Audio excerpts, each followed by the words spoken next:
everyone. This is David Wright. I'm your host of the Disruptive Innovators, Champions of Digital Business podcast. Here with a special episode today. I'm rejoined by one of our favorite CIOs, Rachel Lockett. Rachel, how are you this afternoon? I'm doing well, David. Good to be back. Good to see you again. Yeah, you too. So what prompted inviting you back on, I saw a really cool post of yours lately regarding one of the Pohlad Companies, Carousel Motor Group. You were talking about a new platform, Carousel Online, that you guys had rolled out. And when it comes to, digital transformation success stories, I mean, I imagine that's probably one of them. So I was just interested in hearing more about it. Yeah, no, there's been a lot of interest in that. I was surprised how many people, really keyed in on that article. And Carousel Online is, I think, a really great example of a digital transformation success story. And I think it's because they followed so many of the best practices and really did things right. There's obviously a lot of paths to success, but they made good decisions all the way through, and it ended up in something that is a really great story. And I was excited to share the story. Yeah, so let's talk a little bit more about that. So I imagine, like any good digital transformation story, it started with vision. So maybe you could talk to us a little bit more about Carousel's vision for this project. Yeah, and the vision came from the top down. And I think that was a big part of the success as well. So the vision was really to reimagine and reinvent the process for buying used cars. There are other tools and companies that offer online shopping and online purchasing around pre-owned vehicles, but the team at Carousel, they really felt like they could do it in a way that would be different and innovative and groundbreaking, and so they set out to just completely reinvent that process.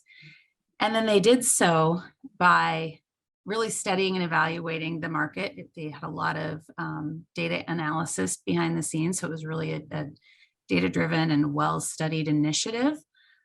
And then another thing that they did that I think was really critical to their success was, they had that vision from the top, but they dedicated the resources all the way down, all the way through, instead of just making it kind of a side project for some folks or, something that people had to fit in with their regular job. They dedicated their resources to do it right. Wow, that's impressive, particularly for, a more automotive, or what some might think of as like a more industrial-ish, company, to really recognize the future and the vision for that, and then dedicate the resources on top of it is really putting your money where your mouth is, so to speak. Yeah, in their research and their competitive analysis, they just discovered that most of the people who were already attempting to play in this space, they treated the customer like a transaction. And Carousel Motor Group, which is the Pohlad company that owns mostly luxury dealerships here in the Twin Cities, they just really felt like there was a need for someone in that market who would deliver the premium experience. And so they embarked on that path, and the results are showing that they've hit on something, and they are on the right track. Yeah, and I imagine that if you can, if you buy a used car and you have a great experience, like for example, I'm just thinking to myself, I bought a used car like a year or two back, a 2019 SUV, very low miles. I got a good deal, and I had a decent experience, but I barely remember where that used car dealership was, nor do I have any allegiance really to them. Well, my memory goes back even further. I remember being, I think it was either late teens, maybe 19, but more likely 2021, somewhere around there, and buying my first car myself.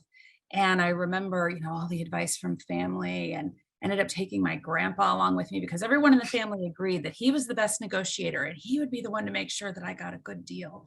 And I remember sitting there and, they did the little game where they go back and check with the manager in the back room. And, they're just back there having coffee. And, then they come out with a number written on a piece of paper, all cloak and dagger. And I just remember sitting there. I remember it being hot and sticky and uncomfortable and just having this icky feeling about the whole thing. And then obviously I think the whole industry has come a little ways since then.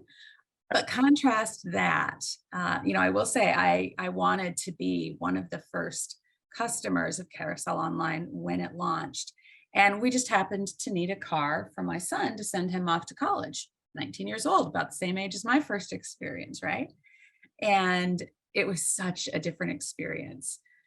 We went online and looked through the inventory. I found a couple of, and obviously that's a lot different from when I was 19, right? Browsing through it on my phone. I found a couple that I thought might be good. I sent them off to him and my husband. I was able to just text him off right there from my phone. They looked at them, gave some feedback. We settled on the one we wanted.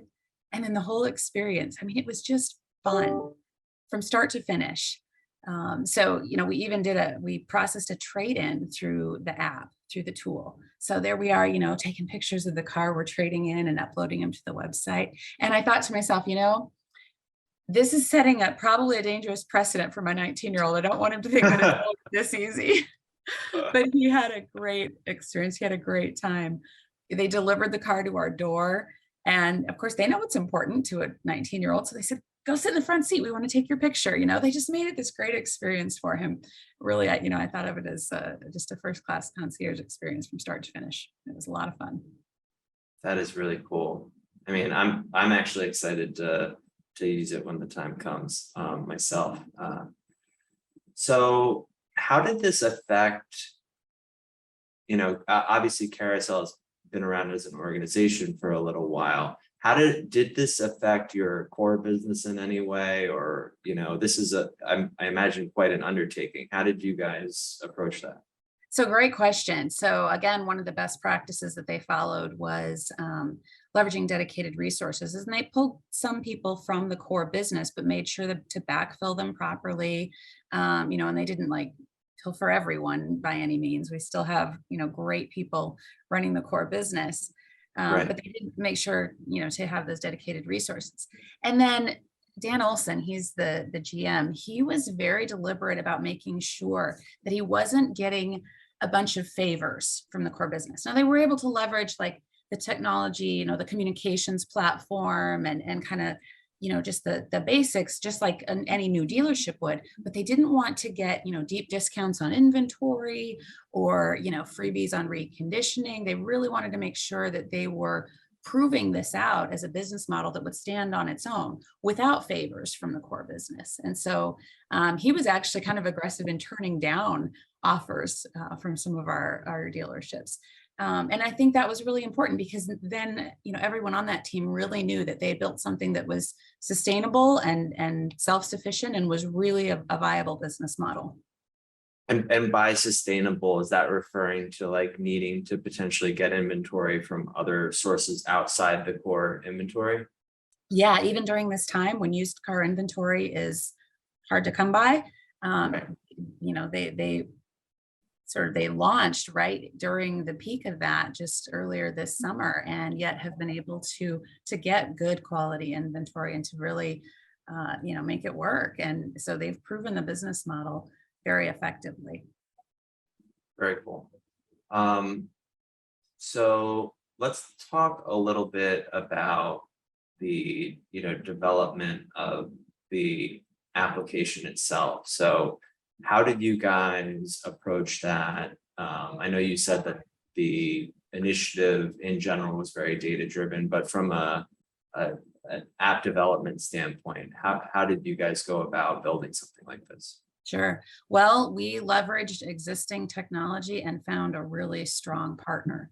So I remember 4 or 5 years ago, we had started to just, again, doing our homework and doing the research, we looked at options and we talked to another business, another auto dealership group in this space about their experience. And they'd been working for several years on custom developing something and still didn't have anything ready for market, and had spent a lot of time and money. And so we kind of went back, I was part of the team that went back and said, here's how not to do it. But instead, we found a really strong partner in Cox Automotive. So Cox Automotive is one of the biggest players in the automotive retail space. They have, so many products and service offerings, from Of course. Blue Book, Auto Trader on down. And they had a platform, a product called Essential. And what Carousel Motor Group did is went into this partnership with them and stitched together some of their other products and pieces. And they were really willing to help design that customer and user experience to be what we envisioned it to be. So they've been a great partner all the way through to create this platform that enables the whole process seamlessly online, again, start to finish, including processing trade-ins and some really innovative features that they've added in, virtual test drives, and some things that, are kind of first of their kind that make it that great premium experience. Wow, virtual test drive. That's cool. Is that like VR, or is that, what does that look like? No, it's someone, they're talking with you, conducting the test drive, and you can see it. You can see Oh, got it. out the window and the view of the driver. Go check it out. Go on the site and take a look I at will. it. I'm absolutely going to. You and can then do a VR test drive of a Ferrari in our Ferrari dealership, though, if you're interested. That is cool. I'm also thinking like, Web3 wise, like what the possibilities are there, but all very cool stuff. And it's great that you guys did that and acknowledge that, because I feel like so often companies like feel the need to, develop at their own peril. I mean, there's just so many ways that it can go wrong.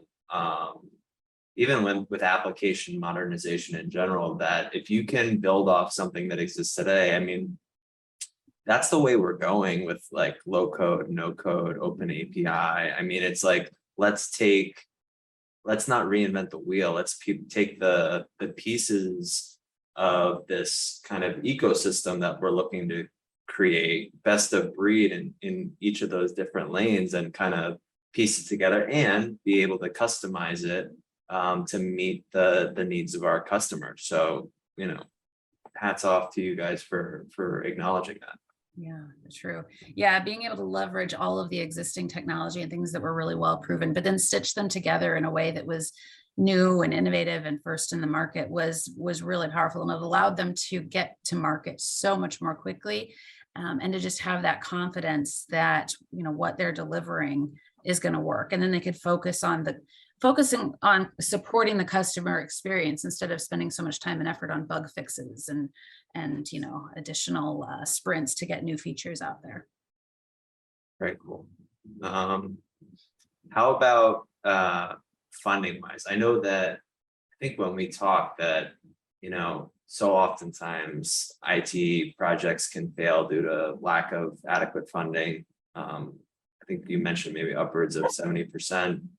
How did that go in that this project? Obviously, it's quite an idea. So yeah, the team really had great support from ownership and executive leadership all the way on down, and so that resulted in adequate funding for what needed to be done and developed. But also, it meant that there was a good understanding of the time that it was going to take, and sort of the business model, that we'd be really working on investing in this and building value for a while, before, we're not going to see those immediate returns until we get the market, the awareness, the brand awareness, and get the sales up to the level that we want them to be. And so there was a good understanding of that from the top down.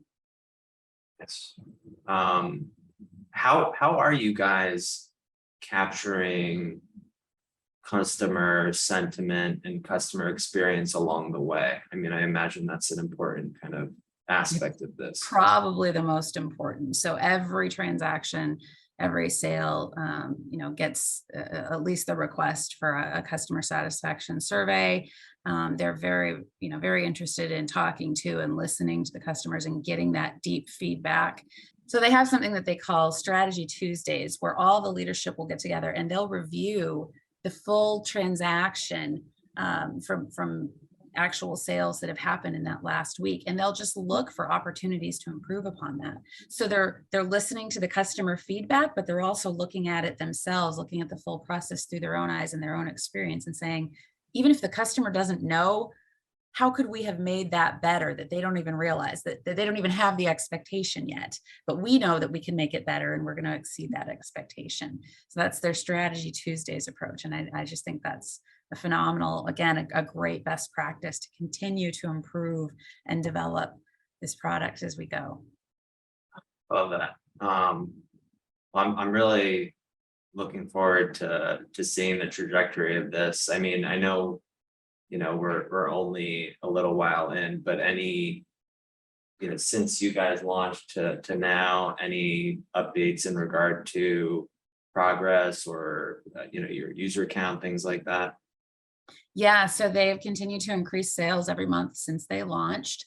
They're Awesome. really pleased with the conversion rate from kind of the initial visit to the checkout, to initiating the checkout process. But most importantly, it's that customer satisfaction score. They've literally had nothing but 5-star reviews. The customer feedback has been phenomenal, and that's what reaffirms that vision that they had in the beginning was spot on, and that they're on the right path. That's fantastic. How about, I mean, the last thing that I'm curious about, and this is happening more and more now, people buying cars online. I've never envisioned myself buying, particularly a used car online. How are you guys broaching that topic, or how do you create that level of comfort with consumers? What has that path been like for Carousel? Well, a lot of it is around education, communication. So even in the process, while it's an entirely online process, there is a Zoom call so you can talk to a real live human being. I think that's an important part of establishing trust, is being able to look someone in the eye. And we're hoping that just that word of mouth reputation will go a long way as well. But, there's an understanding that it is a leap of faith. Now, I was super excited to be part of it. I feel like as technology people, we should be leading the way, and we should have already gained that comfort level with the online process. But yeah, I still had the, kind of the memories and the scars from the used car buying process. So you have to take those things together and figure out how to build that trust. I think it's going to be the reputation. The Carousel Motor Group and the Pohlad family have a great reputation in this area, and that just has to expand.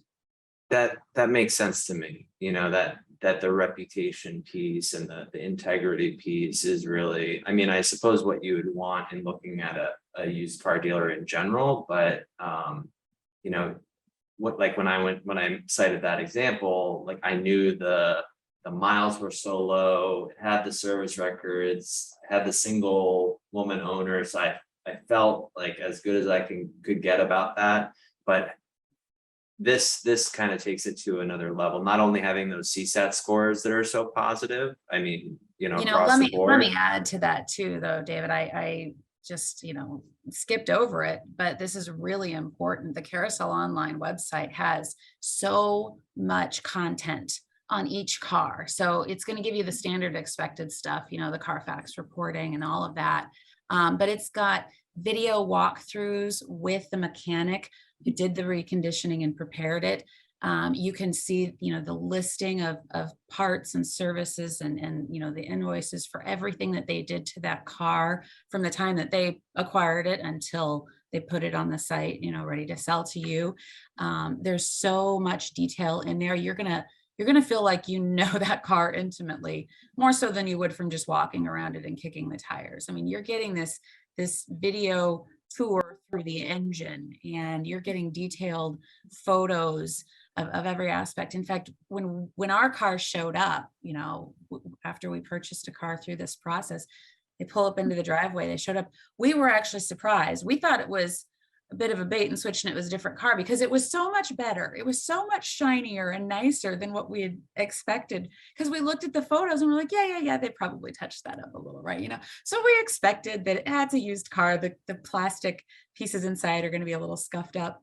It was beautiful. It was perfect. It looked like a new car. So we were very pleasantly surprised. And that combined with the reputation of the brand should really put people's minds at ease that you can trust buying something as big as a car online, have it delivered to your door. And then, you know, there's also the 3-day return time if you change your mind, but you're not going to need to exercise it because of any concerns with the vehicle itself.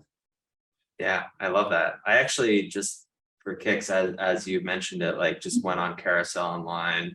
I pulled up pre-owned 2021 Tesla, and I was amazed to see that, I could get the Carfax history report right there, KBB price advisor, service records, cars.com pricing, like you actively provide that through iPacket. Very cool. Yeah, they're going to show you how they came up with the price for the vehicle. So there's no concern. And, like I said, it's not the old style cloak and dagger stuff. Go back and talk to my manager in the back and see if he's in a good mood today. None of that nonsense. They'll show you how they came up with the price, how they calculated it, and they'll give you all the data to justify it.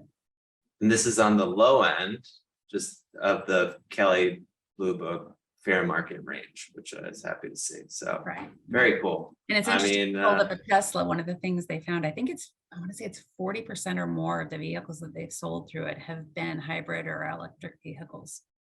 That's where we're trying to go next. Plus I want to have a Tesla. What tech guy doesn't want a Tesla? Right? They're fun. I have one for a while. The technology inside is, to me, that's the fun part. No, I want it anyway. Rachel, this was so cool. It's so great to learn about the platform. Anything else that I missed that you wanted to tell our listeners about? I think we've covered all of the best practices, all of the things that they did to really result in the success story. We didn't go in, the one we missed, I think, or didn't talk about too much was the building on a solid foundation. And that's what I was a part of for many years before we launched this new product, was rebuilding that entire technology platform and foundation for Carousel Motor Group. And I think that was a big part of it as well. That's a key to success in digital transformation. But yeah, I just really appreciate the opportunity to tell the story. It's been a great experience. That whole team is so excited about what they're doing. Really feels like we're doing something different and special and kind of reinventing this online pre-owned car buying experience. So go check it out. See if you can find your Tesla there. Anyone else, especially all of my technology colleagues, let's lead the way in adopting innovation. Go check out Carousel Online and enjoy the process, because buying a car should be fun, right? Absolutely. And actually, last question, now that I think about it, can anyone anywhere nationally use this platform today, or is it just in your market? Yeah, everywhere. They want to expand, of course, and they'll figure out the delivery process and how to pull it up to your front door, regardless of where you are. Fantastic. All right, great. Well, you sold me. So Rachel, thank you so much for being on for this special edition of Disruptive Innovators, Champions of Digital Business. My pleasure. Thanks for having me. Yeah. Everyone else, thanks for listening. We'll see you next time.